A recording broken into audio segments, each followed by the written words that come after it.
ship, and those very sailors so near to me, would after a time be actually in Europe.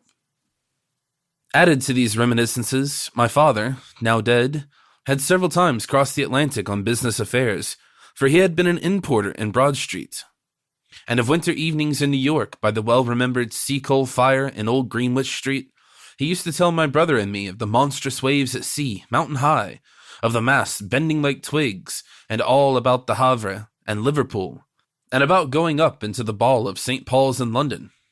Indeed, during my early life, most of my thoughts of the sea were connected with the land, but with fine old lands, full of mossy cathedrals and churches, and long, narrow, crooked streets without sidewalks, and lined with strange houses. And especially I tried hard to think of how such places must look of rainy days and Saturday afternoons, and whether indeed they did have any rainy days and Saturdays there, just as we did here, and whether the boys went to school there and studied geography and wore their shirt collars turned over and tied with a black ribbon, and whether their papas allowed them to wear boots instead of shoes, which I so much disliked, for boots looked so manly. As I grew older, my thoughts took a larger flight, and I frequently fell into long reveries about distant voyages and travels, and thought how fine it would be to be able to talk about remote and barbarous countries, with what reverence and wonder people would regard me, if I had just returned from the coast of Africa or New Zealand. How dark and romantic my sunburnt cheeks would look, how I would bring home with me foreign clothes of a rich fabric and princely make, and wear them up and down the streets, and how grocers' boys would turn back their heads to look at me as I went by.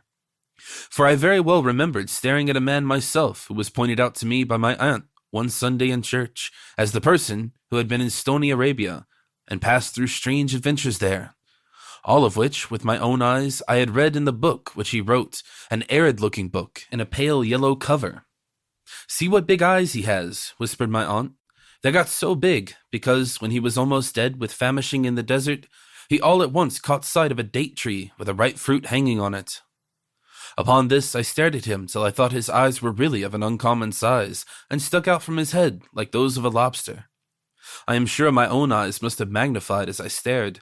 When church was out, I wanted my aunt to take me along and follow the traveler home, but she said the constables would take us up if we did.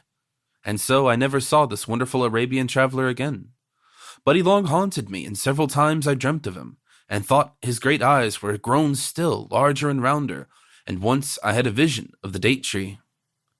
In course of time, my thoughts became more and more prone to dwell upon foreign things, and in 1,000 ways I sought to gratify my tastes.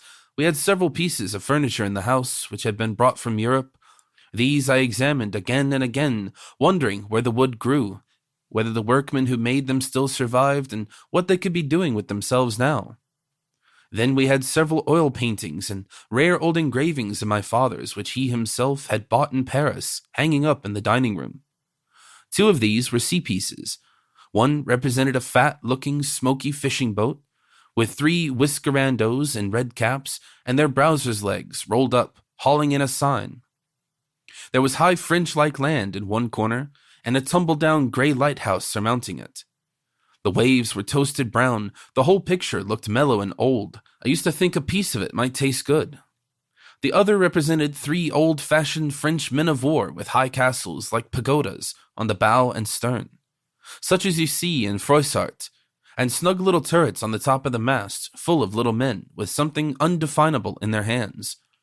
All 3 were sailing through a bright blue sea, blue as Sicily's skies, and they were leaning over on their sides at a fearful angle, and they must have been going very fast, for the white spray was about the bows like a snowstorm.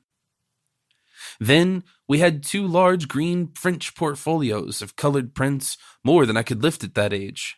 Every Saturday my brothers and sisters used to get them out of the corner where they were kept, and spreading them on the floor, gaze at them with never-failing delight.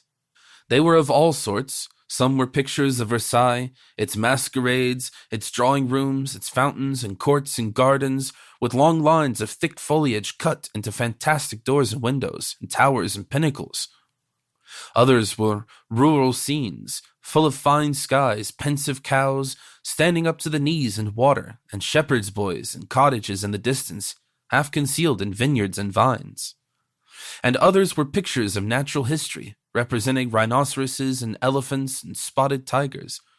And above all, there was a picture of a great whale.